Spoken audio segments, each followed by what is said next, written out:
नमस्कार विद्यार्थी मित्रांनो, इन्फिनिटी इंजिनिअरिंग अकॅडमीच्या युट्यूब चॅनलवरती मी प्रमोद देशकरी आपणा सर्वांचं स्वागत करतो.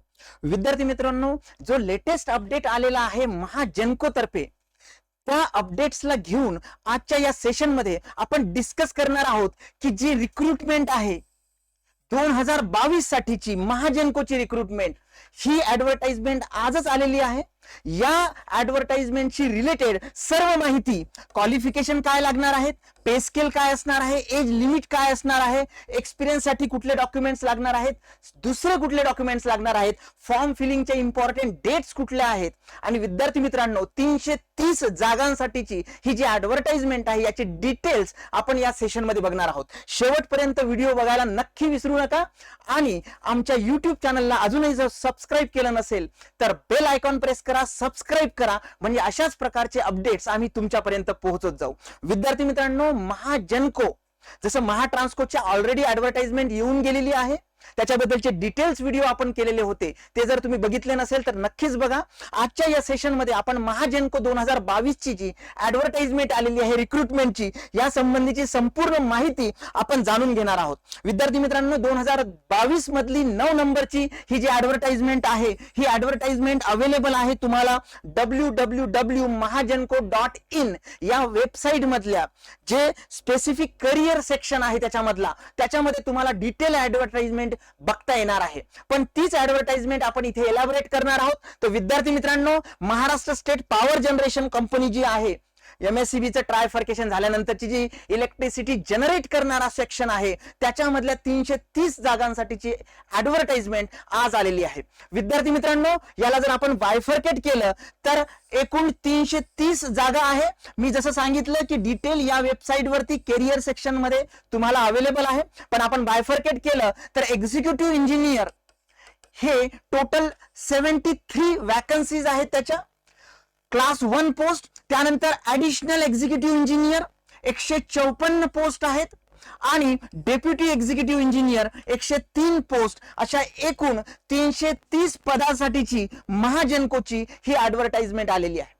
विद्यार्थी मित्रांनो, टोटल 330 जागा आहेत आणि याची जी फॉर्म फिलिंगची डेट आहे ही ऑलरेडी आजपासून फॉर्म फिल तुम्ही करू शकता, आणि शेवटची जी डेट आहे ती लक्षात ठेवा तुम्ही, 11 ऑक्टोबर म्हणजे पुढच्या महिन्याची 11 तारीख, तोपर्यंत तुम्ही ऑनलाईन पद्धतीने अर्ज भरू शकता.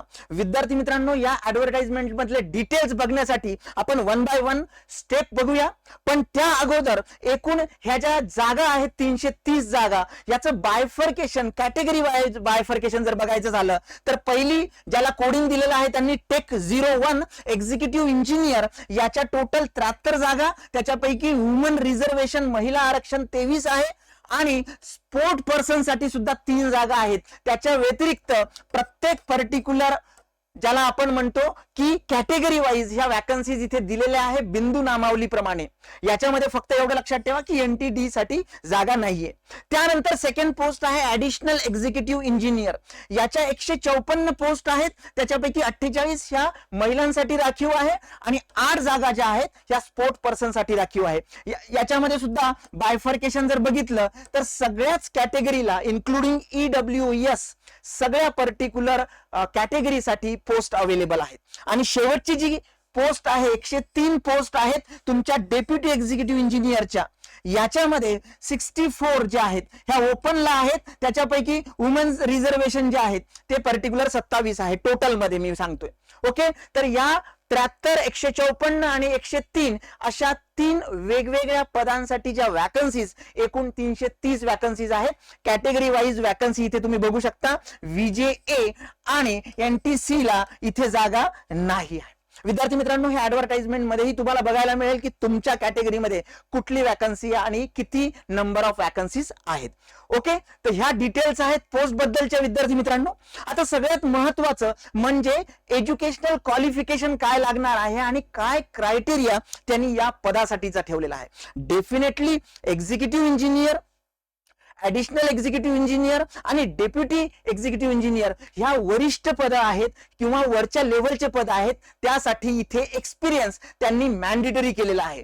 पण जर आपण ग्रॅज्युएशनची स्ट्रीम बघितली तर प्रत्येक ग्रॅज्युएशन सिव्हिल सोडून याच्यामध्ये तुम्ही इलिजिबल आहात. फॉर एक्झाम्पल पहिलं टेक 01 जे मी सांगितलं तुम्हाला एक्झिक्युटिव्ह इंजिनियर हे जे पद आहे विद्यार्थी मित्रांनो, याच्यासाठी बॅचलर्स डिग्री, ग्रॅज्युएशन, मग कुठल्या स्ट्रीम मधलं, electrical, mechanical, instrumentation, electronics, ENTC, electronics and telecommunication, power engineering, electrical and power engineering आणि टेक्नॉलॉजी, ह्या सगळ्या पर्टिक्युलर स्ट्रीमचे विद्यार्थी इथे इलिजिबल आहेत, पण त्यांना एक्सपिरियन्स लागणार आहे.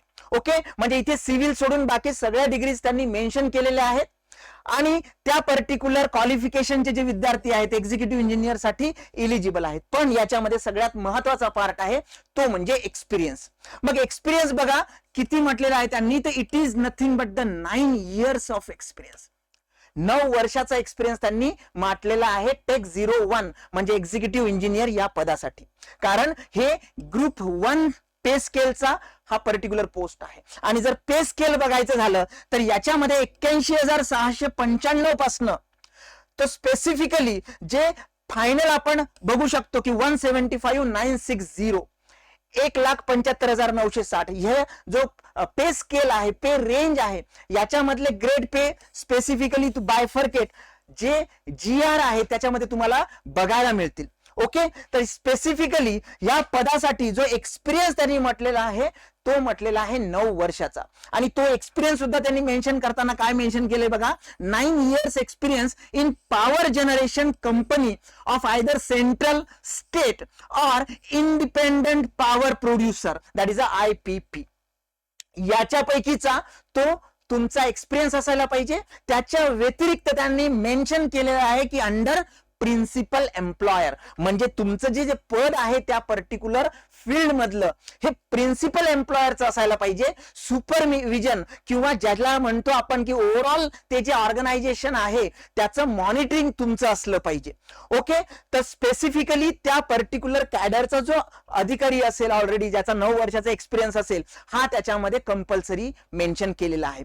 त्याच्या व्यतिरिक्त अजून त्यांनी काय मेन्शन केलंय बघा की आउट ऑफ विच, म्हणजे या 9 वर्षाच्या व्यतिरिक्त स्पेसिफिकली या 9 वर्षाला इन्क्लूड असणारा 9 वर्षामधला जो 5 वर्षाचा अनुभव आहे, म्हणजे या 9 पैकी जो 5 वर्षाचा अनुभव म्हणजे याच 9 मधला 5 जो एक्सपिरियन्स आहे 5 वर्षाचा in the area of power generation as a additional executive engineer and deputy executive engineer. म्हणजे बघा या 9 वर्षाचा एक्सपिरियन्स तर मॅन्डेटरी आहेच आहे, पण त्याच्यामध्ये परत त्याच्यातला 5 वर्षाचा अनुभव स्पेसिफिकली तुमचा ऍडिशनल एक्झिक्युटिव्ह इंजिनियर आणि म्हटलंय परत इथे डेप्युटी एक्झिक्युटिव्ह इंजिनियर हा लागणार आहे.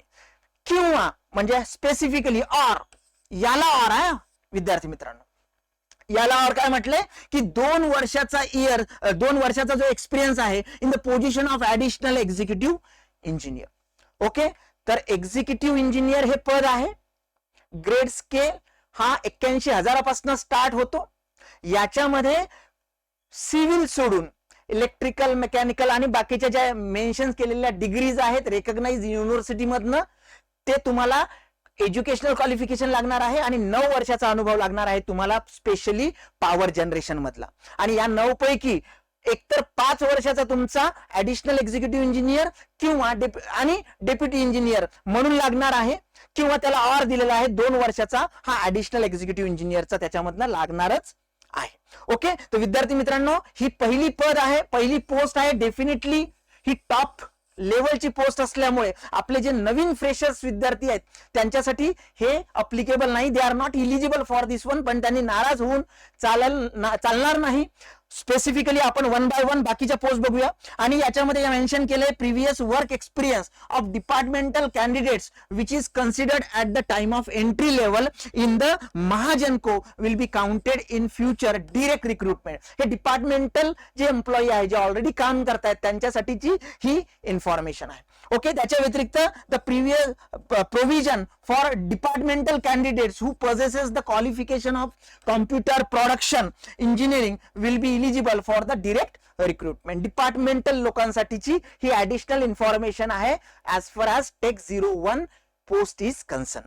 ओके, तर विद्यार्थी मित्रांनो ही पहिली पोस्ट आहे त्याच्यामधली, ज्याच्यामध्ये 73 जागा आहे, 73 post are there. Second post आहे ऍडिशनल एक्झिक्युटिव्ह इंजिनियर, टेक 02 ही पोस्ट आहे. याच्यामध्ये बघा जो ग्रेड स्केल आहे किंवा पे ग्रुप आहे तो क्लास 1 चा आहे आणि 68,780 पासून शेवटचा जो पर्टिक्युलर पार्ट आहे या स्केल बॉन्डचा तो आहे 1,54,930. याच्यामध्ये सुद्धा तेच सगळे ग्रॅज्युएट्स इलिजिबल आहेत. Electrical, mechanical, instrumentation, electronic, ENTC, power engineering, electrical and power engineering and technology from recognise university. याच्यामध्ये एक्सपिरियन्स लागणार आहे 7 वर्षाचा आणि हा जो एक्सपिरियन्स आहे हा सुद्धा पॉवर जनरेशन कंपनी मधला, एकतर सेंट्रलची पाहिजे, स्टेटची पाहिजे किंवा इंडिपेंडंट पॉवर प्रोड्युसर पाहिजे, प्रायव्हेट जे पॉवर जनरेट करतात त्या कंपन्या.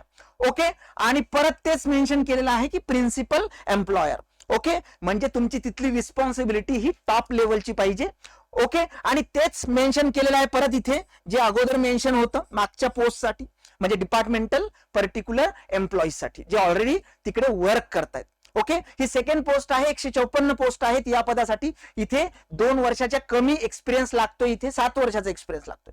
त्यानंतर तिसरं जे पद आहे विद्यार्थी मित्रांनो डेप्युटी एक्झिक्युटिव्ह इंजिनियर, टेक 03 हे पद आहे. याच्यामध्ये मात्र जो एक्सपिरियन्स आहे तो फक्त 3 वर्षाचा लागतोय. हे पे ग्रुप जो आहे तो सेकंड आहे आणि याच्यामध्ये रेंज आहे 61,830 ते 1,39,925. हा पे बँड आहे या पर्टिक्युलर पोस्ट साठीचा डेप्युटी एक्झिक्युटिव्ह इंजिनियर. ओके, याच्यासाठी सुद्धा electrical, mechanical, instrumentation, electronics, ENTC, power engineering, electrical and power engineering and technology या पर्टिक्युलर स्ट्रीमचे विद्यार्थी इलिजिबल आहेत. याच्यामध्ये महत्वाचं लक्षात घ्या की 3 वर्षाचा एक्सपिरियन्स लागणार आहे in power generation company, central असेल, स्टेट असेल किंवा इंडिपेंडंट पॉवर प्रोड्युसर असेल अंडर प्रिन्सिपल एम्प्लॉयर. म्हणजे पहिल्या पदासाठी 9 वर्षाचा एक्सपिरियन्स, त्याच्यामध्ये सब कंडिशन दिलेली आहे. दुसऱ्या पदासाठी जो आहे तो 7 वर्षाचा आणि इथे 3 वर्षाचा. मग आता याच्यामध्ये प्रश्न पडू शकतो विद्यार्थ्यांना की फक्त सेंट्रल गव्हर्नमेंट, स्टेट गव्हर्नमेंट किंवा गव्हर्नमेंट एम्प्लॉई त्या पॉवर फील्ड मधले आहेत तेच इलिजिबल आहेत का. त्यांनी काय म्हटलेलं इथे बघा की इंडिपेंडंट पॉवर प्रोड्युसर, जे प्रायव्हेट पॉवर प्रोड्युसर आहेत तिथला सुद्धा तुमचा एक्सपिरियन्स, पण तो एक्सपिरियन्स रिलेव्हंट असला पाहिजे तुमच्या पॉवर जनरेशन सोबत. येते लक्षात तुमच्या. तर हे 3 पदं आहेत विद्यार्थी मित्रांनो, ज्याच्या 330 जागा या मेन्शन केलेल्या आहेत. याच्यामध्ये सगळ्यात महत्वाचे तुमच्याकडनं जे प्रश्न येऊ शकतात ते म्हणजे एक्सपिरियन्सच्या बाबतीत, कारण क्वालिफिकेशन, एज्युकेशनल क्वालिफिकेशन बऱ्याच जणांकडे आहे, पण जो एक्सपिरियन्स आहे तो तिथे कसा ग्राह्य धरण्यात जाणार आहे. तर एक्सपिरियन्स क्रायटेरिया बघा त्यांनी काय मेन्शन केलंय, आपण सेपरेट याला डिस्कस करूया. तर काय म्हटलेलं आहे की the experience means post qualification experience. याचा अर्थ तुमचा एक्सपिरियन्स आणि तुमची डिग्री हे 2 पॅरलल नको रन व्हायला, किंवा तुमची ग्रॅज्युएशन चालू आहे तेव्हा तुम्ही काहीतरी जॉब करताय तो एक्सपिरियन्स कन्सिडर होणार नाही. आफ्टर क्वालिफिकेशन म्हणजे तुमचं प्रॉपर जे ग्रॅज्युएशन आहे पर्टिक्युलर ते क्वालिफिकेशन झाल्यानंतरचा जो इयर्स आहेत ते कन्सिडर होणार तुमचे एक्सपिरियन्स साठी. Okay, for example experience acquired by the candidate after possessing the essential qualification prescribe for the post. म्हणजे ग्रॅज्युएशन आहे तुमचं, BE झाल्यानंतर तुमचं एखाद्या कंपनीमध्ये जॉईनिंग असेल तर तोच एक्सपिरियन्स तुमचा कन्सिडर केला जाईल. तुम्ही जर ग्रॅज्युएशन सुरू असताना एखादा जॉब करत असाल तर ते इथे इलिजिबल नाही, तो कन्सिडर होणार नाही. The experience certificate issued by the private contractors, proprietors, captive power plants etc shall not be included as a power generation experience. हे खूप महत्वाचं आहे विद्यार्थी मित्रांनो. प्रायव्हेट फर्म आहे, प्रोप्रायटर आहे, तुम्हीच ओनर आहात किंवा तुम्ही एखादा पर्टिक्युलर प्रोजेक्ट घेताय MSEB चा आणि आपण काम करतोय, ते तिथे चालणार नाही. त्यांनी काय म्हटलेलं आहे, shall not be included as a power generation experience. The experience certificate in respect of the company organisation other than the central state government power generation utilities submitted by the candidate shall be self explanatory, जो काही एक्सपिरियन्सचा तुम्ही certification तिकडे द्याल त्या केसमध्ये तुम्हाला ते जे एक्सपिरियन्स आहे तो तुमचा प्रॉपर वेनी डिस्क्राईब करावा लागणार आहे. सेल्फ एक्सप्लेनेटरी असणावा पाहिजे, म्हणजे त्याच्यावरनं तुमचे सगळे डिटेल्स तिथे आयडेंटिफाय करता आले पाहिजे. म्हणजेच काय, the experience certificate area, nature of the work shall be clearly mention, की कुठल्या एरियामध्ये तुम्ही काम केले, वर्क प्रोफाईल काय होतं तुमचं, नेचर काय होतं तुमचं, ज्याच्यावरनं आयडेंटिफाय होईल की this experience is relevant to that of the power generation sector. Okay, हे खूप क्लिअरली मेन्शन असायला पाहिजे तुमच्या एक्सपिरियन्स मध्ये, so as to enable the decide his or her eligibility and there shall not be any ambiguity for deciding the eligibility. तुमची eligibility जी आहे तुमच्या त्या सेल्फ एक्सप्लेनेटरी एक्सपिरियन्स वरनं ते चेक करतील, त्याच्यामध्ये कुठलाही पर्टिक्युलर गोंधळ किंवा मिसमॅच नको. तर हे सगळ्यात महत्वाचं एक्सपिरियन्सशी रिलेटेड त्यांनी मेन्शन केलेलं आहे. हे ठरवणार आहे की तुम्ही इलिजिबल आहात की नाही. त्याच्या व्यतिरिक्त काय म्हटलंय, equivalency of outside candidates other than the MSPGCL याच्याशी रिलेटेड जे आहेत will be compared or decided on the basis of year gross emolument drawn and job responsibilities. हा जो एक्सपिरियन्स आहे other than this particular organisation, तो त्यांनी step by step ते consider करतील. याच्यामध्ये हायलाइट करण्यासारखा पॉइंट हा आहे विद्यार्थी मित्रांनो, की जो एक्सपिरियन्स आहे तो तुमचा सेंट्रलचा किंवा स्टेटचा किंवा एखाद्या IPPचा असेल तर ते स्पेसिफिकली तुमचा सेल्फ एक्सप्लेनेटरी असावा. म्हणजे त्याच्यामध्ये सगळे डिटेल्स हे असेल असं पाहिजे. नुसतं एक सिंगल पेजचं सर्टिफिकेट आहे की इथून इथे पर्यंत हे काम करत होते, that is not considered at all according to this particular statement, की त्याच्यावरनं तुमची इलिजिबिलिटी ही ठरू शकते. त्याच्यामध्ये कुठलीही जे काय म्हणतात त्याला मिसमॅच नकोय. ओके, तर एक्सपिरियन्सशी रिलेटेड हे मेन्शन केलेलं आहे. हे तिन्ही पोस्टसाठी लागू आहे. पहिल्या पोस्टसाठी 9 वर्षाचा, सेकंड पोस्टसाठी 7 आणि तिसऱ्या पोस्टसाठी 3 वर्षाचा. ओके, एज लिमिट, आता हे एक्सपिरियन्स्ड लोकांसाठीच्या पोस्ट आहेत, त्याच्यामुळे डेफिनेटली एज क्रायटेरिया आहे हा इथे वेगळा आहे. एक्झिक्युटिव्ह इंजिनियर पहिली पोस्ट 40 वर्षापर्यंत तुम्ही इलिजिबल आहात, आणि जर तुम्ही महाजनकोचे एम्प्लॉई असाल तर 57 वर्षापर्यंत तुम्ही इलिजिबल आहात. ऍडिशनल एक्झिक्युटिव्ह इंजिनियर परत 40 वर्ष, जेनको साठी 57, आणि तिसरी जी पद आहे डेप्युटी एक्झिक्युटिव्ह इंजिनियर याच्यासाठी 38 इयर्स, आणि महाजनको एम्प्लॉई जर असेल तर 57 years. This is nothing but the age criteria, this is different from the particular age GR. Okay, आणि इथे काय म्हटलंय, एक्स एम्प्लॉई जर तुम्ही असाल आणि तुम्हाला जर कोविड एज रिलॅक्सेशन मिळालं असेल तर ते सुद्धा इथे स्पेसिफिकली इन्क्लूड केलेलं आहे. ओके, तर this nothing but the particular part, this is applicable for all this post. आणि त्यानंतर म्हटलंय की upper age limit is relax by 5 years for the candidate from the backward classes. Okay, caste कॅटेगरीसाठी जे काही नियम असतात 5 वर्षाचं रिलॅक्सेशन ते सुद्धा इथे दिलेलं आहे पर्टिक्युलर सगळ्या पोस्टसाठी. ओके, फॉर्म आजपासून फिल तुम्ही करू शकता. फॉर्म फिलिंगची जे फी स्ट्रक्चर आहे ते तुम्हाला सांगतो. पहिलं जे पद आहे एक्झिक्युटिव्ह इंजिनियरचं, जर तुम्ही ओपन कॅटेगरीला बिलॉंग करता तर 800 रुपये आणि प्लस त्याच्यामध्ये GST टॅक्स वेगळा, आणि जर तुम्ही कॅटेगरीमध्ये असाल तर 600 रुपये आणि GST, आणि हेच अप्लिकेबल आहे तीनही पोस्टसाठी. मग तुम्ही एक्झिक्युटिव्ह इंजिनियरचा फॉर्म फिल करा किंवा ऍडिशनल एक्झिक्युटिव्ह इंजिनियर किंवा डेप्युटी एक्झिक्युटिव्ह इंजिनियर, तिन्हीसाठी फी स्ट्रक्चर वेगवेगळं आहे. तुम्ही जर वेगवेगळ्या पदांसाठी अप्लाय करणार असाल तर तुम्हाला सेपरेट ते फीस पर्टिक्युलर पे करावी लागेल. ओके, तर हे आहे तुमचं फॉर्म फी स्ट्रक्चर. आजपासून फॉर्म सुरू झालेत आणि पुढच्या महिन्याच्या 11 तारखेपर्यंत ते तुम्ही फिलअप करू शकता. विद्यार्थी मित्रांनो, सगळ्यात महत्वाचं, the recruitment process will be tentatively conducted in the month of November. म्हणजे याच्याशी रिलेटेड जी काही सिलेक्शन प्रोसेस आहे, मग ऑनलाईन टेस्ट आहे, इंटरव्ह्यू आहे, हे सगळं कधी होणार आहे तर नोव्हेंबरच्या स्पेसिफिक मंथ मध्ये 2022. सगळ्यात महत्वाचं important conditions about the selection process, की सिलेक्शन प्रोसेस कशी होणार, कुठल्या पोस्टसाठी काय काय प्रोसेस असेल, एक्सपिरियन्स, क्वालिफिकेशन, हे तर आपण ऑलरेडी बघितलं. मग आता सिलेक्शन प्रोसेस मध्ये बघा, जी टेक 1 ची पोस्ट आहे म्हणजे एक्झिक्युटिव्ह इंजिनियरची जी पोस्ट आहे, एक्झिक्युटिव्ह इंजिनियर साठी स्पेसिफिकली त्यांनी 2 टप्पे दिलेले आहेत याच्यामध्ये. कॅन्डिडेटनी 2 टप्पे हे क्लिअर करणं गरजेचं आहे. पहिला टप्पा आहे असेसमेंट सेंटर टेस्ट, म्हणजे तुम्हाला त्यांच्या पर्टिक्युलर असेसमेंट सेंटरला जाऊन टेस्ट द्यावी लागणार आहे. आणि त्या टेस्टचा काय क्रायटेरिया असू शकतो, इन बास्केट एक्सरसाइज असू शकते, ग्रुप डिस्कशन असेल, प्रॉब्लेम सॉल्विंग असेल, केस स्टडीज असतील. Definitely these are the tests which just identify your caliber as well as your experience. तर तुमच्या एक्सपिरियन्स आणि तुमच्या कॅलिबर आणि तुमच्या स्ट्रीमवरनं हे ठरणार आहे. In basket exercise, in basket exercise तुम्हाला बऱ्याच जणांना माहिती असेल कशा पद्धतीची ती टेस्ट असते. फॉर एक्झाम्पल एखाद्या पोस्टसाठी असेल, सिनियर मोस्ट लेवलच्या पोस्टसाठी, तर तुम्हाला काय करावं लागेल, तुम्ही स्पेसिफिकली त्या फील्डमध्ये जे जॉब प्रोफाईल होतं, जो एक्सपिरियन्स आहे त्याच्यावर बेस काही टेस्ट असू शकतात. फॉर एक्झाम्पल एखादा प्रोफॉर्मा जनरेट करायला सांगतील, एखादी ऍक्टिव्हिटी देतील. ओके, तर in basket exercise, group discussion सगळ्यांना माहिती आहे. प्रॉब्लेम सॉल्विंग, एखादा टेक्निकल प्रॉब्लेम देतील आणि ते एलॅबरेट करायला लागतील.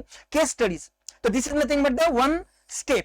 आणि त्याच्यानंतर the student should go for the personal interview. म्हणजे 2 स्टेप्स आहेत एक्झिक्युटिव्ह इंजिनियरच्या पदासाठी.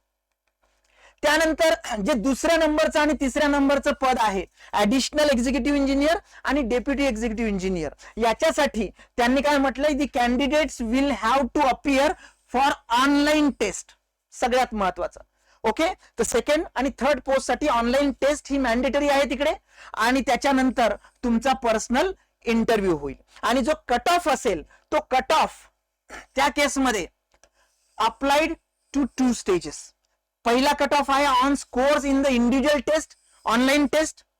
आणि सेकंड जो आहे ऑन टोटल स्कोर, म्हणजे तुमचा इंटरव्ह्यू प्लस टेस्ट. ओके, तर this is nothing but the more important things relevant to that particular selection criteria or process.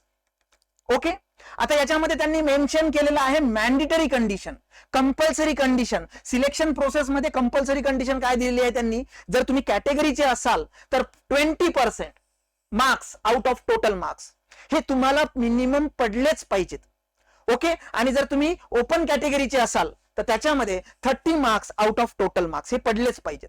Okay, तर this is mandatory condition for the selection process. विद्यार्थी मित्रांनो, ही जाहिरात detail आपल्या particular website वरती त्यांच्या www.mahajanko.in याच्यावरतीही आलेली आहे.